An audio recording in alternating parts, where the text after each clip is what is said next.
Hey everybody, welcome to Outlier on Air. This is the podcast where we interview founders, disruptors, and mavens.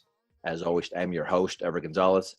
On today's episode, we have Jorge Perez. He is the founder of JP Reps and host of Outliers TV. Jorge, welcome to the show. Thank you so much. Thank you, Ever. Good to talk to you. Yeah, for sure. We met a few weeks ago at one of our events, the Outlier Podcast Festival in Los Angeles. Late in September, we kind of hit it off. Obviously, I love what you're doing. You have Outliers TV, so obviously it's it's near and dear to my heart, right? You're kind of surrounding yourself with outliers, people that are amazing, and we try to do the same. So when we talked, I was like, hey, you're doing some pretty cool stuff, and so we invited you to come on our show. Let's talk about what you're doing, who you are. I would love to introduce you to our audience, who is always hungry for amazing stories of people kind of doing their own thing, and you are certainly doing your own thing. So again, welcome. Thank you. Yeah, I love the name of your podcast. Yeah, it works, right? I mean, I guess for the two of us, it kind of resonates, right? I consider myself an outlier a little bit. Obviously, you do as well, and you're trying to surround yourself with those type of people, and so I think that's why we hit it off so well at our event. Yeah, and I gotta say, your festival was amazing. Good job. You really put on an incredible show. Yeah, thanks. It felt great. This was again, for those that weren't there, weren't listening, don't know about it. Outlier Podcast Festival, hosted in LA, West LA, this late September. We invited a ton of cool people to come to speak, to be part of panel discussions, and it was just obviously surrounded by podcasters, people that are podcast lovers. And yeah, I think we had a pretty diverse group, right? People that are high in the industry, people that are in the middle, people that are just getting started, and just the different backgrounds that were there, for me anyway, was second to none. I loved the energy. I loved the discussions. I love that there were different ideas too, not just everybody agreeing on the same thing. And so you were obviously part of it and made it what it was, which was, in my opinion, a complete success. Yeah, it really was. And it was one of those seminars that I actually went in there with the purpose and intention of enjoying my weekend versus because, we do all these marketing, or I do a lot of personal development work, as I'm sure you do as well. And it's always, for me, and I'm sure a lot of your audience would agree, it's like we do these seminars and then we think like, okay, so what are we going to get out of it? Or like, what tips am I going to get? And then how am I going to put them into application in our lives? But with your festival, I really kind of went in there with a new intention, which was to really, truly enjoy the experience. And I just had a blast. And, there's definitely, I got a few tips and zingers, and I'm applying into the content of my podcast that I got from some of your speakers. But I really encourage people to go into these seminars with the intention of enjoying the experience versus like, okay, so now I got to do this, now I got to do it. Because it just puts like an extra pressure on the weekend that, I don't know. What do you think about? Agreed. And it's funny because, you go in there and you want to learn and you want to take a lot away from the speakers and the content that's created. And so I take a lot of notes usually when I go to these type of events. And then I'm like, okay, when I get home, I'm going to apply these, or I'm going to do this, or I really like this message, so I'm going to do it. And then life happens, right? And sometimes it just punches you in the face, and you're so overwhelmed that I don't often apply these things that I learn.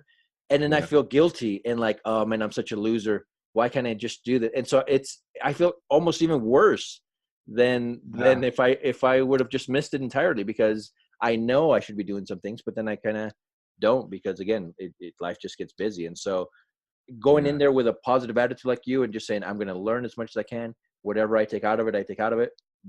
In my opinion, that's the way to do it for sure. Yeah, that definitely was how I did it, and I had a blast. It's the connections too, right? I mean, people like us, we connected at our event, and that for me, as a somebody that hosts these type of events, as much as I love the speakers and the content that comes out of our stage, I love that people make connections. And we received a lot of great feedback from people saying, hey, I met so-and-so, I met this person, I met this company. Now we're working together. Now we're doing things. And that is the ultimate compliment to me as somebody that hosts these type of events. Yeah, for sure. The connection is key. Now let's talk about what you're doing now, right? We want to talk about JP Reps, but we also want to talk about the podcast and then everything else in between. But before we really get to do that, let's talk about where you're calling us from right now. I'm calling you from LA, Los Angeles, California. And so that's for you, right? That's the perfect place for you to be right now, it feels like, with being a celebrity artist, an agent for celebrity artists, and the podcast and just the access that you have. But I want to know, what are the pros and cons of doing what you're doing out of LA? Well, the pros are definitely like, LA is LA is a magical place, man. I'm a huge fan of LA, and I hesitated on that a little because it's a place that can be really it could make you grow a lot if you just don't take it too seriously.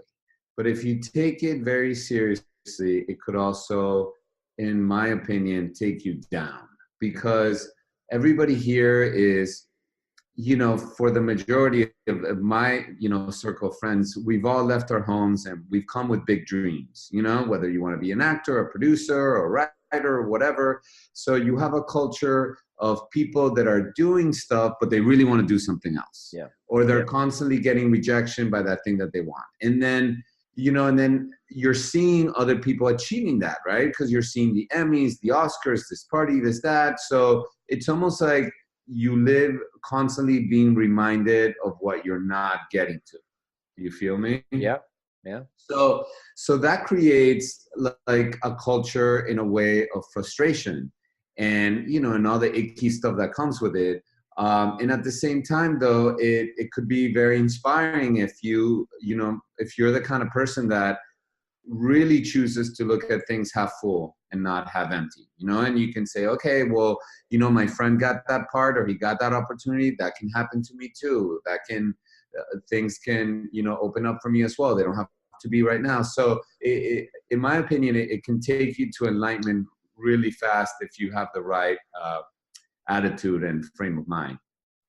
Obviously, for representing, what I do is, I'll tell you, just it's a little confusing because this is a career that I don't think it exists in most demographics, which is, I started by representing photographers. And what I mean by that is, like, I book gigs for the commercial photographers that I have. I mainly focus on celebrity endorsement stuff. So what I mean is, like, if Eva Longoria is the face of a new vodka, right? She will hire one of my photographers to shoot it. And that kind of job, it gets very political because there's a lot of cooks involved that want to feel special. Sure. So it's like, you got Eva, you got her manager, her agent, her publicist. So there's a lot of cooks in the kitchen. So the trick is to really have a really easygoing sensibility and obviously cater to the egos that are, trying to, state their claim in the sandlot.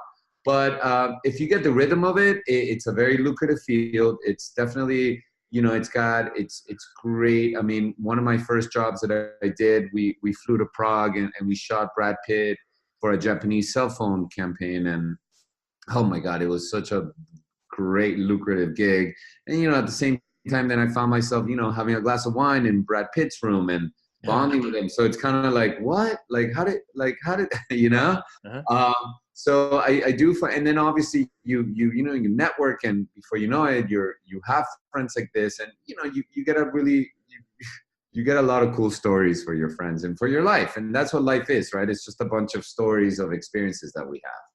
So let's get into it, right? I mean, this is something that you've kind of grown, and because you have a passion for this, and so explain the details real quick. So you have a network of photographers. Yes. Are you kind of the middleman?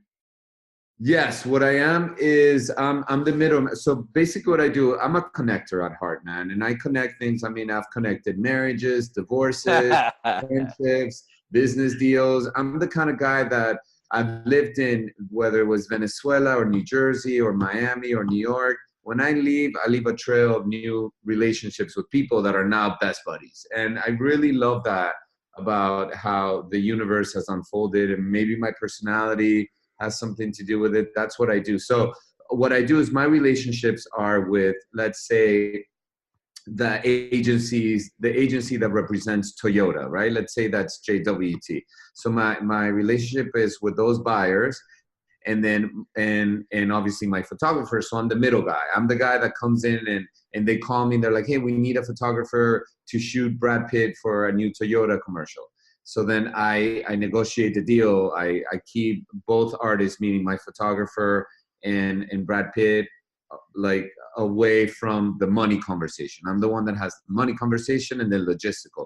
And then my photographer then has the creative conversation and stays away from the money. It's usually a good idea to have an agent, whether you're an actor or a photographer or any kind of artist, because when the money being negotiated is not about your work, it's a lot easier. You know what I'm saying? Sure. It's not personal for me.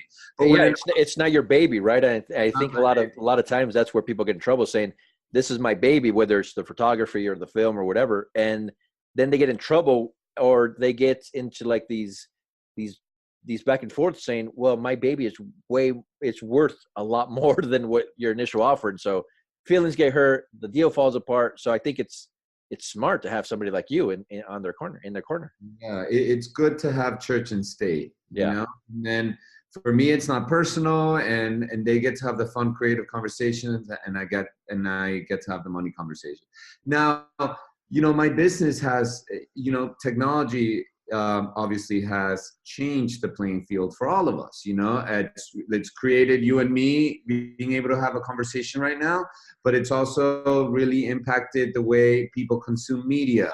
And, you know, for the longest, you know, my photographer would get hired, and then we would get a big payday, and then with that big payday, there would be a big media buy. What I mean by media buy, you would see billboards and magazines and, you know, just a lot of money being pumped into these things. Now, because of technology, the pie that used to go for my photographer has been diluted, you know, because now a brand, let's say Toyota, it's not just investing on the photographer and the billboards and the magazines. They're investing on the photographer, on the billboards and the magazines, on the experiential marketing events, on the digital campaign, and all the different new types of campaigns that have been created. So the marketplace has been really diluted in that aspect. Not only that, but now because of technology, the equipment of the camera equipment has gotten so good that a lot of people can recreate that art that used to take my photographer years to craft.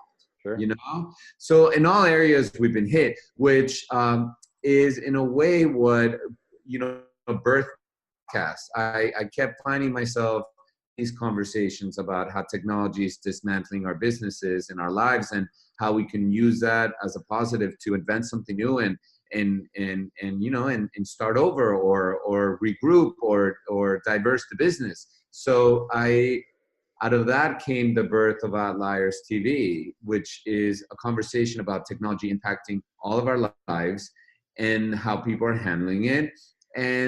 But I would also say that after that, my podcast also turns into, it's almost like the technology part is a Trojan horse to really an existential conversation about life, which is my biggest passion, you know. And that's what I like. Absolutely. You kind of get in deep with the people that you have on your show and talk about not just technology and the things that they're doing, but you have real conversations with real people. And a lot of times, a lot of these people are, you know, I don't know, would you consider them in the business, right? I guess I would, with some of the guests that I've seen you have on there. And so they're kind of opening up, or they're doing different things that you gotta get to inside their heads a little bit. And I love that about the show. Thank you, man. Thank you. I really, I pick people, you know, outliers it could be a very vague word in the sense, like it could be very inclusive, which is what I love. You know, I've had a woman that started a foundation called Compassion Can't Wait after her son, when he was 18, one morning, you know, has a headache. They take him to the hospital the next day. He dies of a brain tumor that grew so fast from one day to another. And then her husband then took his life 2 months after. And now this woman has made it her life mission to help families that are going through a situation like this where their kids have a terminal disease out of nowhere. So her story, I found it. So usually when I meet someone and I hear a really compelling story that moves me, I invite them to be part of the show. I've also, obviously, some celebrities. This past week, I released one that I was very excited about because I'm kind of obsessed with the Patty Hearst story. Yes. Remember Patty Hearst? Yeah, oh, absolutely. You know, for your audience that might not know who she is, she was like, picture Paris Hilton was 18 years old and she was kidnapped by a group of mercenaries, gone for 2 months, and all of a sudden gets caught robbing a bank. Like, wouldn't that be something, you know? And that's pretty much what happened to Patty. Patty was a socialite from the Hearst family. And, you know, it was a time, it was the 60s, late 60s, where the hippie movement was happening, the Vietnam War. So it was a really interesting time in America where we felt that we didn't have our parents, meaning the country, was kind of letting us down. And these groups were forming, kind of rebelling against society. And one of those groups were the ones that kidnapped Patty and then brainwashed her, and she developed Stockholm syndrome, which is when you fall in love with your captor. And then she robbed the bank. Then she got caught, went to jail for 1 year, and her daughter is Lydia Hearst, who's a friend of mine, and she's a model, actress. So I had her on the show, and we talked about Patty and what she went through. And, you know, I mean, I don't you think that's a cool story? I think it's a fantastic story. And on her, in her own right, you're right. She's a model, married to Chris, what is it, Chadwick? Yes. Who's very obviously a comedian all over TV. So that's an interesting story there by itself, let alone from her past and from her family. And so you just kind of go in deep. Yeah. And I love going deep. I love going into what people think motivates people. You know, I find myself, there was like 3 interviews in a row where like Trump kept coming up, but not in your usual Trump conversation, but more like in the context. And listen, this is not an attack or support on Trump at all. What I love to do is invite people to be curious. And the curiosity that I was bringing to people was in the context of, you know, can we really know what's good for us at the end? And out of everything that's a hardship, something magical happens. So it was mainly to invite people to consider that we just don't know how things will go and end. So, I mean, that's just been part of where our conversations go. They kind of go really fluidly into, you know, the subjects, tips for being a human being, if you will. You know, it's funny because listening to your show and having actual real conversations with you at our event, I couldn't tell the difference, right? You and I were kind of joking offline a little bit about putting on our radio voice, our podcasting voice, right? But it's you in real life and on the show. It's you being curious. It's you wanting to know more about your guests. It's you just talking about life and things that you're passionate about. And so I think that's what people are looking for. I think that they're attracted to that. And you certainly fit the bill, right? You're certainly doing things that you're passionate about. And I think people are noticing. Thank you, man. Thank you. I really feel that everyone has a story to tell, and I honor people for their journey, whatever journey that is. You know, I'm not in anybody's skin to assume what they should do or they shouldn't do, and assume that they have the capability of doing what I think they should do, you know? So I come from that place, and I try to find. It's funny, last week I had a guest that this publicist pitched, and he just was really resistant, you know, and to like market himself, and he's an artist, and talk about what he's up to. So I was like, all right. So it went really existential, and how he ended up opening how he just hates his working field, and how he feels that they prostitute him, and we went there, and at the end it was a pretty spectacular interview, but it really went another route than the publicist thought. She was just looking at me like, oh my God. but I think I love finding a middle ground, and for people, I'm not a confrontational guy. I want to zoom into what makes you tick and what's important to you. Now let's talk about what you're doing now, right? With GP Reps and Outliers TV, like we're talking about. It sounds fascinating. It sounds, for people that are working 9 to 5 or other people stuck in different, doing different things that they don't want to be doing. This sounds like the life. You're out. You're heading out to Dubai, to Miami, right? You're with artists. You're with your clients. You're doing all these amazing things, but behind the scenes, there must be some challenges. What are the challenges that you're facing right now in your career? Well, in my career, it's never a stable paycheck. You know what I mean? So there are times where there's abundance, and there's times where there isn't. There's times where I'm like, oh my God, this is probably the first time in my life that I've developed some really hefty debt, But then there's projects that I'm working on that they could, completely leave me in an amazing situation. Sure. And it all depends. Like I always tell people this, the journey of an entrepreneur is not for everyone. And there's nothing wrong with that, because you really have to navigate living in the uncertainty. And some people are not built like that. I used to have a best friend that he would just get really stressed out over not having control over how things were going to go. And, he started a company, and long story short, he also started a drug addiction because he needed to go to a substance abuse to wind down and to really cope with the uncertainty of things. Some people are built differently. Some people might have that same stress and just do a lot of yoga, or, you know what I mean? So I think that an entrepreneur's journey and path it's a hard one, but it's an amazing one that if you're built for it, you're going to have a great life. I look at my life, and man, it's so colorful and it's so amazing. And there's this sentiment that the universe has my back, even when things are not too exciting, where I have more debt than I want to have, where I didn't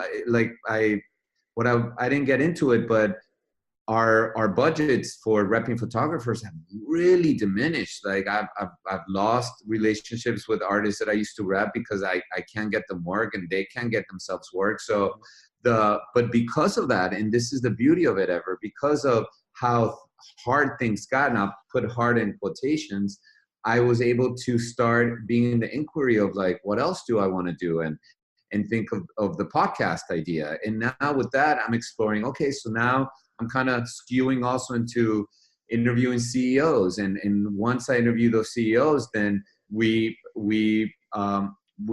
show them that we present to them that we could also do their advertising campaigns and really streamline a message from them that it's direct from them. So what I'm trying to... That's genius right there, right? And I keep telling everybody, and we've had our show since 2013, right? We have 400 plus episodes, and we don't make money off of the show, right? We don't have advertisers. We don't want any of that stuff for our show.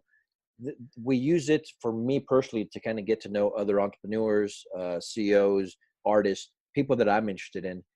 And It's kind of our marketing arm. And it's amazing because it's so easy for me to call a big time CEO and say, hey, listen, I would love to have you on my show, 400 plus episodes, these many downloads, blah, blah, blah. It's going to be easier for him to say yes than for me to call a CEO and say, hey, let me pick your brain for 5 minutes or 10 minutes, whatever. Right. They're going to say no, right? And so now, because we're in and they had a good experience with our show, like you mentioned, now it's going to be a little bit easier for me to be like, hey, by the way, we also do this. Are you interested? And then a lot of times it's a yes, sometimes it's no, but that friendship and that partnership stays intact. And so I think it's genius what you're doing. And it's genius what you're doing as well. And I think that all falls under the umbrella of creating value. Exactly. We're at a time right now where there's so much competition and there's so much saturation in the marketplace for anything, man. I'm talking about anything. I'm talking about photographers, carpenters, anything. Yes, it's a lot easier to build a business, right? Because with Google, you could ask anything you want to know. And you can figure things out. But everybody's doing that as well. So right now, for an entrepreneur, their message has to be different, and it has to bring a value that your competition is not. And I tell this to my photographers all the time. It's like, you know, nowadays, if the client wants you to shoot that chair, you better come back at the end with a shot of the chair, the couch, their dog, and 100 million things, so they feel that they cannot not work with you. Yeah. And I think that that's where, if people are constantly in the inquiry of creating value, then they're on the right path. So you mentioned a little bit earlier that you're not very confrontational when it comes to like the show, but it feels like you're in a very confrontational or maybe even cutthroat industry. How do you navigate that? Yeah, well, I mean, it's cut. You know what? The most cutthroat thing in the world is my mind, and what I mean by that is me telling myself, "No, this is not going to work out," or "This is too hard," or you know what I'm saying? Like the moment that you just surrender to a situation and you go, "You know what? This is not happening. That something better is going to happen," and or this guy is a jerk, and I don't know why he's a jerk, but maybe he's going through something right now, and it's really like the cutthroat in my experience, right? All this is in my experience. The only cutthroat things is that I deal with is wanting reality to be different instead of just trusting the journey of it all. Sure. And I think, yes, you know, intellectually we all get that. It's just a little harder to put that into practice when the bills not coming and a big job just fell through, you know. But I can't stress it enough. And the more that I'm getting to that place of just trusting, the more that I feel that, you know, the universe and the world or whatever is providing, you know. And yes, and get up and do the work. Stay curious. Make that call. Show up to that meeting on time. You know, be curious. Ask questions. Keep doing it. Let go of the expectation that you know better. It's like this. It's like, you know, you could have the biggest deal that was supposed to be yours, right? And you didn't get it. And let's say it was a photo shoot, right? And then you sit around and you mope and you're like, God, that photo shoot would have brought, you know, $60,000 to the bank and I would have been able to pay this and that and help my mom or whatever, right? That's just as fictional as considering that maybe you were going to be on your way to that photo shoot and a truck hits you and game's over. You know what I mean? So it's like you have to trust that whatever you didn't get, it wasn't for you. And I think that that's the hardest thing that people deal with, is just that movie that we play out when we don't get something and we imagine how it would have been and it should have been us and that should have been and I should have asked her out and why didn't I do it? She would have been the best. You don't know that. We don't know anything. We're just like these movie makers. We're like the best directors and movie producers in the world in our minds, making movies constantly. So I don't know if I answer your question, but that is the most cutthroat thing that I deal with, is my expectations in my fictional movie outcomes. And that could be harder to overcome than anything else that's put in front of you, for sure. Yeah. And yet here you are, you're grinding, you're pushing forward, you're making it happen. So a big congratulations to you and what you're doing. Now, I want to focus a little bit more on your background. Where did you grow up? What were your parents like? So I grew up, you know, from birth to 12 years old. I was born in Venezuela and I grew up in Venezuela. And when I turned 10, around 10 is when the economy in the country started declining. So at the age of 12, my parents were planning to come to the States, and my grandparents already lived in Miami. So my parents just asked me one day, they were like, do you want to go and live with your grandparents and so you can start acclimating to the school in the States, and then we'll go the following year? And I said, okay, cool, I'll do that. I love the United States so much. My cousins lived in Miami. I would go to Miami every 3 months. From Caracas to Miami, it's only like a two and a half hour flight. Mm-hmm. So I moved to the States, and they were supposed to come the following year. They didn't come. And then the following year they were supposed to come. They didn't come. And finally, when I turned 15, I was like, are you guys coming? And they were like, no, we're going to stay. And I'm like, really? Yeah. So, and I was like, okay, I'm going to stay. So my grandparents essentially ended up raising me all throughout high school. And then, and then I finished high school, went to Florida State for 2 years, and moved to New York City and finished at Hunter College. And then lived in New York for 5 years, just did a bunch of odd jobs, got into production, into producing photo shoots. and then moved to LA and worked in production for producing photo shoots, getting the studios, getting the locations, doing all that. And then about a year after, I got into photo repping, which is kind of the bread and butter of what I do. So now, yeah. Yeah. Let's go back to the parents real quick, if you don't mind. Yeah. I mean, these are your formative years, right? These are the years that, for most kids, right? That's it kind of shapes who you're going to be as an adult and for the rest of your life. Them not being there with you must have been what? Difficult? Okay for you? I mean, let's talk about it. Yeah, I gotta say though, it was interesting because my grandparents essentially became my parents, and they were very loving, and they were obviously together, and you know how they say grandparents tend to be a little sweeter and kinder than parents. But see, again, it's the conversation that everyone should keep in mind. Everything happens for a reason and for you. My parents got separated when I was 14 before they moved to the States, and that's why they decided not to move.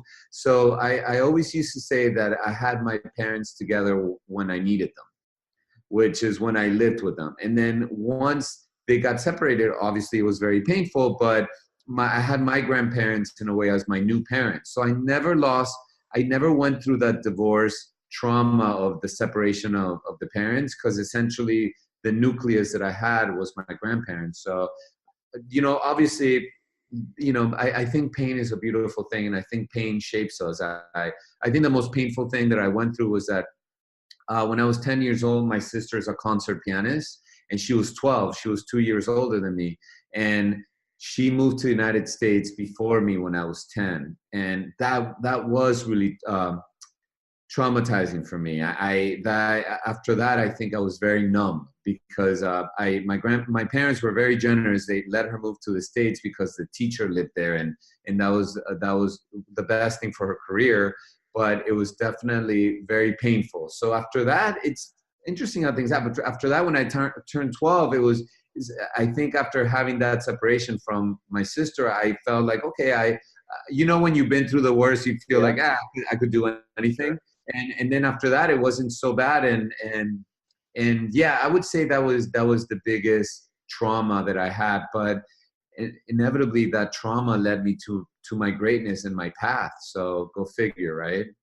That's funny that you mentioned it and you put it that way, because it's obviously a great story, right? Of heartbreak, of overcoming and all those things. And that's the kind of stuff that we love seeing in the people that we have on our show, just kind of winning after all of it.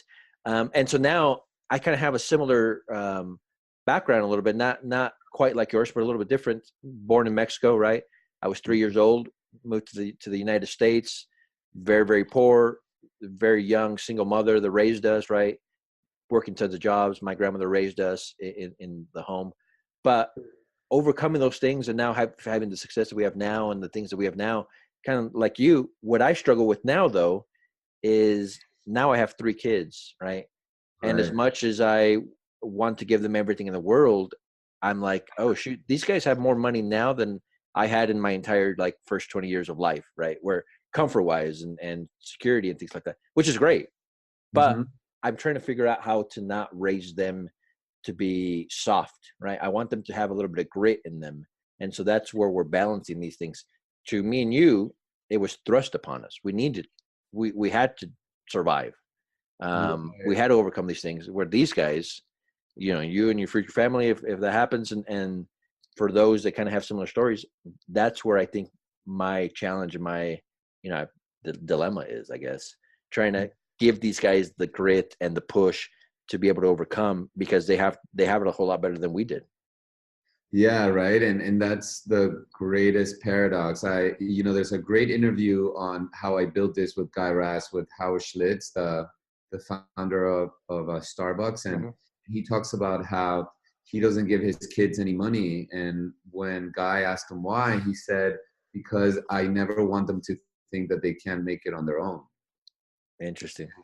And I'm not a parent, but I hear you. It must be hard when of course you went through your experience of scarcity and now you have it. So of course you want to shower your child Yes. with what you didn't have, but yet that might be the worst thing they could have in a Exactly. way, right? I don't want them to grow up soft and not having their own like push and you know, kind of struggle with a little bit of a safety net, but whatever, Yeah, we'll see how it goes. But I love your story. I love that you thank you. are now doing what you're passionate about, and you're making it a success, and you're living a life that on your own terms, which is, in my opinion, I don't care how much money you make, I don't care how much money other people make.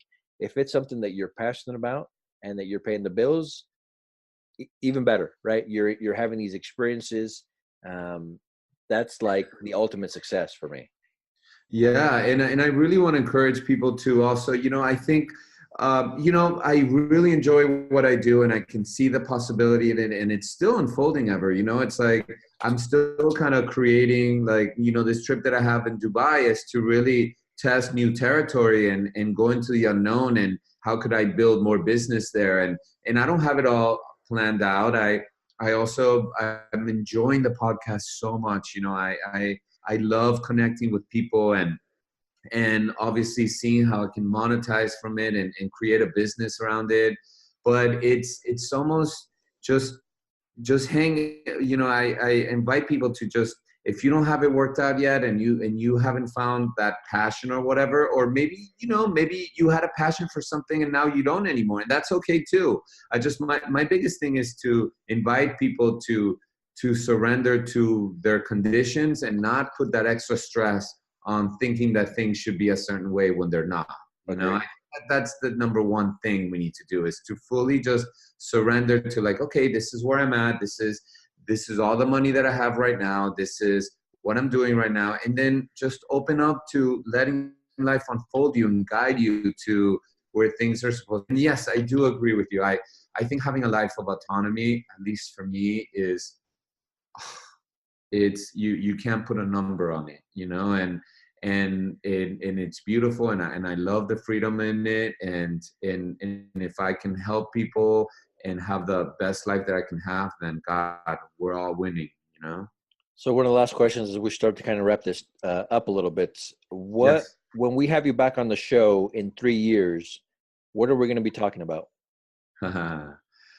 Oh, I love it. We're going to be talking about, my kid going to the right kindergarten. Nice.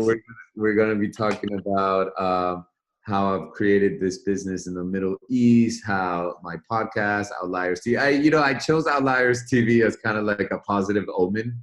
So it'll be like a TV or a media or some sort of digital stream content. So yeah, I want to be talking about these things, and I want to be talking about you and your dreams and how we've all moved forward. And you know what I want to talk about? I want to talk about how I've created a foundation to really help people, whether it is working with homeless, which I'm doing nowadays for the Salvation Army, and I'm really enjoying that. But I went to Burning Man earlier this year, and we could have a whole episode on Burning Man, but for sure. it's a festival, it's a cultural experience where you get a lot of breakthroughs. Let's just say that. And one of the ones I have is like, we're here in this life for such a X amount of time, and what are we going to do to make somebody's life better that either has been here longer than us or just got here? And I think that that's one of my main intentions, is to create value and make people's lives just a little bit better. And I want to keep having that conversation in 3 years. Well, Jorge, we're fans of who you are and what you're doing. We wish you nothing but success. For those that are listening that want to get to know you a little bit better, want to follow you and the projects that you're working on, or have business inquiries, where can we find you online? Yeah, you can find me. There's my website is jorgeperezreps.com, or the podcast website, which is outliers.tv, or my Instagram, which is Jorge Perez Jr., Jr., in celebration of my amazing father. I am a junior. I love it. So again, Outliers, you can go to outlierhq.com. That's outlierhq.com. First of all, subscribe to the podcast, rate, review it, share it with your friends. But there you're going to find links to Jorge's websites, the podcast, social media accounts. Reach out to him. He's the real deal. He's doing some amazing things. And I feel that this is just the beginning. I mean, in a short little while, we're going to see a lot more from him, the podcast exploding, and all his other projects as well. So again, Jorge, thank you for being on the show, for sharing your words of wisdom, for telling us your story, and for all that you're doing. Again, we wish you nothing but success. Thank you, Ever. You're the best. This was awesome. Thank you. Outliers, we'll talk to you tomorrow.